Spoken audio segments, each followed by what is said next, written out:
Valkyria is the B&M dive coaster operating at Liseberg in Gothenburg, Sweden. The ride opened in 2018, replacing an old Intamin hydraulic launch coaster called Kanonen. The attraction operated in the same plot of land from 2005 until 2016 before being shipped over to Iowa, and now operates as Matugani at Lost Island Theme Park, which is where I got to experience it. But Liseberg got a nice upgrade with Valkyria. When the attraction opened in 2018, it became Liseberg's tallest roller coaster at 154 feet in the air. Interestingly enough, their second tallest roller coaster is not Balder or Helix, it's actually Lisebergbanen. Gotta love that terrain usage. But it was the first time that Liseberg gained a truly intimidating roller coaster. These dive coasters are categorized by this chain that dangles passengers over a vertical drop before plunging down to the ground at high speeds, in this case 65 miles per hour. That also makes this the fastest roller coaster at Liseberg, and I got to experience it for my first ever time in summer 2024. Although funny enough, my first ever visit to Liseberg was in 2018, the year Valkyria opened, but there were some construction delays due to the tunnel, and so unfortunately I just barely missed out on riding it. But you know what? I'd say the wait was worth it because overall I was very impressed at what Valkyria had to offer. These dive coasters to me, for the most part, have always been kind of like hit or miss. A lot of them provide very solid experiences, but can be kind of underwhelming. Typically, they're very short rides, and they can be seen as gimmick coasters. But Valkyria actually has a pretty decent layout that follows that drop. I'm not going to go around pretending like this was my favorite ride at the park, but I felt like it fit perfectly within Liseberg's current lineup of attractions. Valkyria was another addition to this Nordic section of the park. This started back with their addition of Balder in 2003. They then followed it up with Loki and Intamin Frisbee. And after adding Valkyria, they really created a nice fleshed out zone. The anchor piece of theming with Valkyria is the station. It's this beautiful staved church. Really nice atmosphere inside with these beautiful projections of shadows on the walls. Fantastic station music, and while there isn't any theming during the ride, it still fits in with the nice aesthetic that had already been pre-established at Liseberg. The color palette they chose for Valkyria is just, mwah, chef's kiss.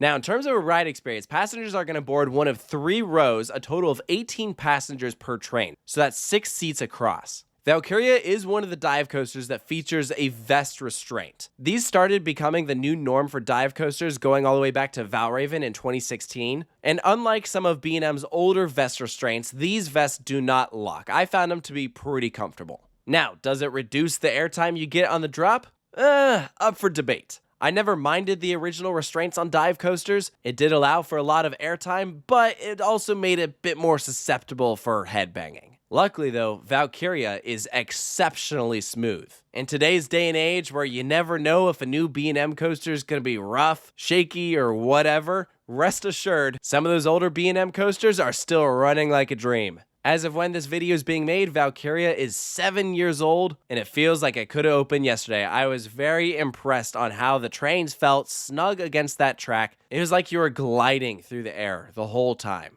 As you dispatch out of the station, you'll begin your climb up to the top of the lift hill, straight away cresting over at 154 feet in the air, taking a right-handed turn and getting a beautiful view of the park. Liseberg all around is a beautiful place, but this might be my favorite view from the property, and they give you a lot of time to really soak it all in. You'll slow down to help build anticipation. The train will lock onto this chain and just ever so slowly dangle you over the edge of this drop. You'll come to a stop and just hang there. As much as we enthusiasts sometimes make fun of dive coasters, it really is an incredible gimmick. And Valkyria in particular ups the thrill with the addition of a tunnel at the bottom of the drop that looks way too small to fit that train. When you're at the top, you're looking down wondering, how are we going to fit? Especially when you're seated on one of those end seats, you're like, wow, okay, this is about to be a little scary. They did just enough to make sure the train clears the tunnel, you're thrust down to the ground through the mist and out the other side. It's a very impressive drop, 10 feet taller than its original height because it goes underground, and naturally you're immediately thrown into an Immelman. This is the go-to maneuver that follows with just about every dive coaster. You rise up towards the sky and rotate to the right, flying over a pathway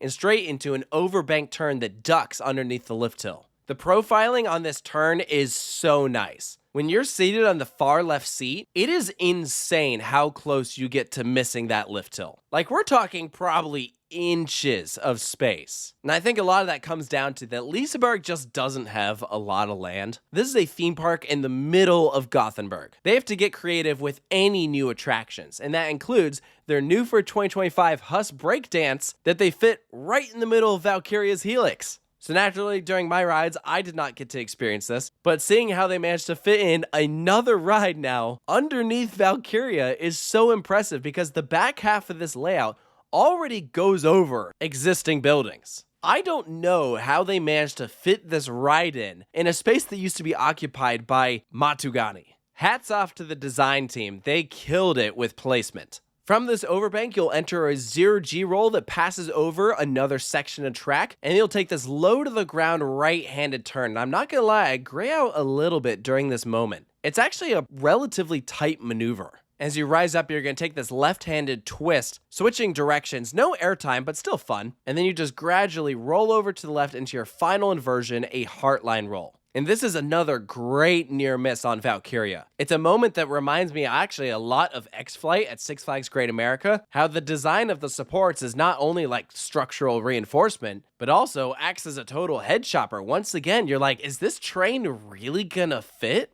And it's a solid inversion too. I actually prefer this maneuver a bit more on the right side. And then you just keep that momentum up as you take a right-handed bank into your final brake run. And that concludes your experience. 2,297 feet of track. So it's still a short ride, don't get me wrong. But when you look at the space that they had to work with, this attraction is incredibly impressive. Even the final brake run gets like within feet of Balder. I don't think they could have fit in another element even if they tried. So I actually have a lot of respect for this roller coaster. I do think it's one of the best dive coasters in Europe. It's one that I enjoyed getting on multiple times. And so for Valkyria's final score, I'm giving it a 9 out of 10. That score is in comparison to B&M's catalog of dive coasters. I would put this even over some of their larger, taller models. I like that this doesn't have a mid-course brake run. You keep a consistent amount of speed through the layout, and that pace matters to me. If I had to pick a dive coaster to most similarly compare it to, it would definitely be Emperor at SeaWorld San Diego. I actually think they have a lot in common, but you know the big difference between Emperor and Valkyria, this actually has a station. So let me know down in the comments below, what do you think of Valkyria at Liseberg in Sweden? Do you agree with the points that I brought up? Do you think there's anything I missed? And if you're new to the channel, I'd love if you could check out the Coaster Reviews playlist. I've reviewed rides from all around the world. They're all organized in alphabetical order by the ride's name. Thank you so much for joining me, and I'll see you next time.